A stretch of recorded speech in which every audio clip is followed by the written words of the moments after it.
Alors il y a une histoire que j'ai lue hier. C'est une histoire sur la tchouva. Une histoire assez inédite. Elle raconte que... Vous savez que la tchouva, on ne sait pas comment ça s'amorce. Et Hachem, il aime tellement les barres de tchouva que des fois, il fait toutes sortes de choses pour qu'il y ait un tzaddik qui tombe à côté d'un rachat et qui lui fasse faire tchouva. Et on ne sait pas comment ça se passe. Et c'est une des choses les plus extraordinaires qu'on peut voir, c'est comment Akadosh Baruch Hu, il fait en sorte que des gens qui n'étaient aucun rapport avec Torah et Mitzvot, Hachem, il les abandonne pas et il leur permet de proposer une tchouva. Il y a une histoire qui raconte que dans un village, il y avait un monsieur qui recevait là-bas des gens qui étaient soit des rabbanim qui venaient ramasser des sous, soit des gens qui venaient ramasser la tzedaka. Donc soit des rachis yeshivot et des rabbanim, soit des pauvres. Et là-bas, un jour, ça s'est présenté comme ça. Il y avait un hassid, un homme très pieux, mais qui s'est habillé très discrètement. Il n'a pas dit que c'était un Tamil Hachamatsu, mais Koubal. Il n'a rien dit. Il est venu demander l'hospitalité.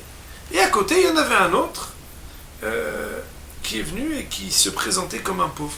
Ce hassid-là, le premier, il s'est présenté comme venant demander pour ses institutions. Et l'autre, c'était un pauvre qui a dit, moi je suis pauvre, j'ai besoin. Et comme d'habitude, il recevait qu'une personne, il n'avait qu'une chambre. Il les a mis les deux dans la même chambre. Et là-bas, en plein milieu de la nuit, le pauvre, qui était en fait pas très bien composé, se lève, fait le tour de la maison, trouve des objets d'argent et d'or, des bijoux, et il les met dans son sac. Il revient, et le matin très très tôt, Zarma qui se lève très tôt pour les tfilotes, il réveille le hassid, il lui dit, moi tu vas rester aujourd'hui ici. Il dit, non, je vais dans une autre ville.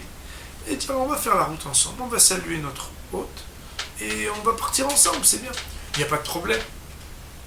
C'est comme ça qu'avant que l'hôte ait pu se rendre compte qu'il avait été dérobé de tellement de belles choses, les deux le saluent, merci beaucoup, et ils s'en vont.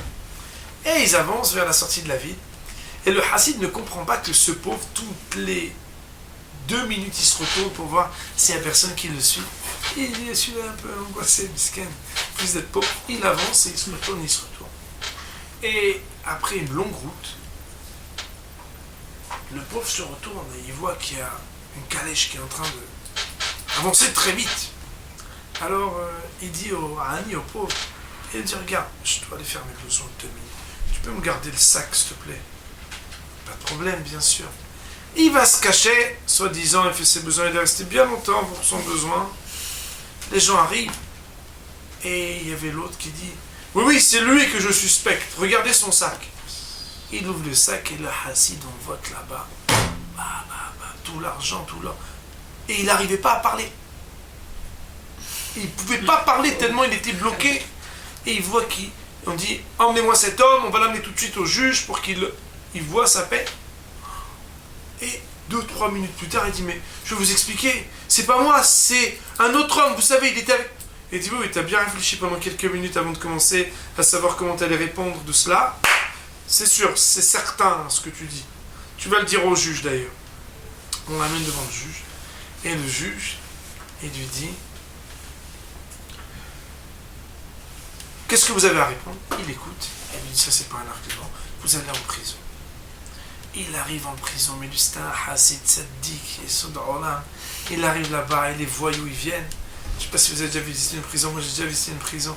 Les voyous ils viennent, méchants, mauvais. Ils sont arrivés, ils ont dit, ici voilà comment ça marche, tous les jours il faut que tu payes, sinon tu ne pourras pas avoir ni cigarette. Il dit, moi je vous ai rien demandé, je veux ni cigarette ni rien.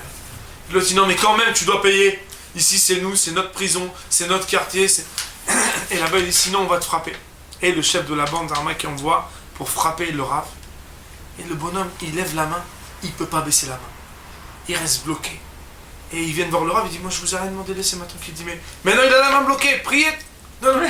Et il dit, celui-là, soit c'est un sorcier, soit c'est un tzaddik. Il lui demande une bracha. Et le raf, il dit, ok, mais laissez-moi tranquille. Il dit une bracha à la personne. Et là-bas, les gens, ils l'ont fiché la paix, ils ont dit, celui-là, attention, il faut le laisser tranquille, ce barbu.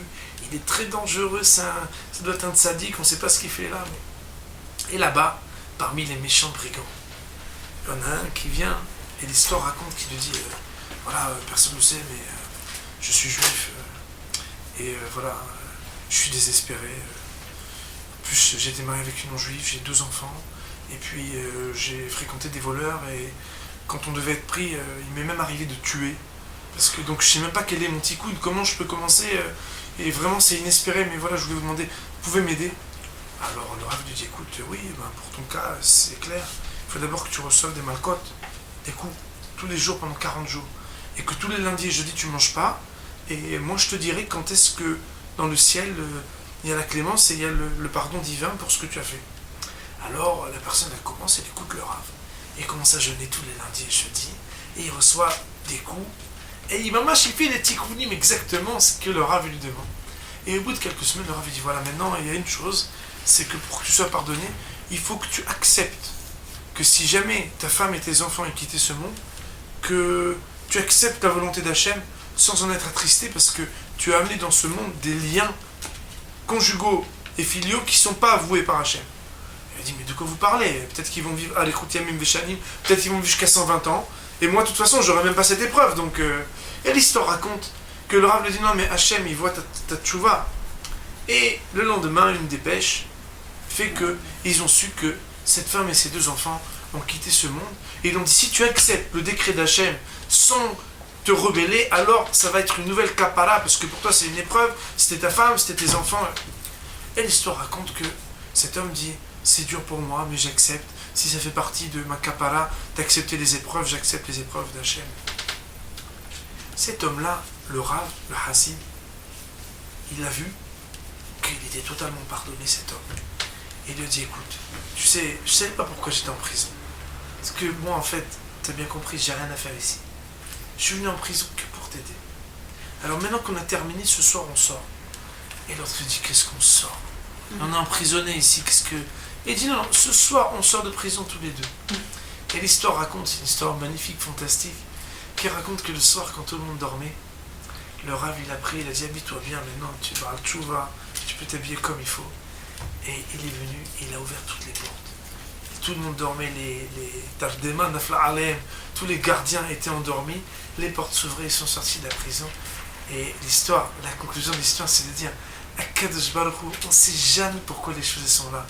Mais une chose est sûre, c'est quand il y a un juif perdu et désespéré, qui ne sait pas comment faire tchouva, Akadosh Baruch Hu, il est capable de faire qu'un voleur, il croit qu'il va avoir la mazé en volant son hôte, que le Hassid, il est pris à sa place pour entrer dans la prison, juste pour que, ni en prenant des coups, ni rien du tout, il soit là que pour éveiller à la tchouva un juif, qu'après il sorte des portes ouvertes. Pourquoi? Parce qu'Akadosh Baruch Hu, l'homme estim et le ga'altim lechallotam, jamais il abandonne aucun juif. N'importe quel juif qui est au bout du monde, si Akadosh Baruch Hu veut lui faire tchouva, il lui enverra un rabbin qui s'est trompé d'avion, un autre qui a été pris pour un autre. L'homme chané, quoi qu'il arrive, jamais Akadosh Baruch Hu il laisse quelqu'un qui a une étincelle qui peut faire tchouva tout seul, parce que Akadosh Baruch Hu, on sait qu'il y en a qui disent c'est une mise de faire tchouva, il y en a qui disent c'est une promesse qu'Akadosh Baruch Hu va permettre à chacun avant la Géoula de faire tchouva. On va aller Tzion Goel, bien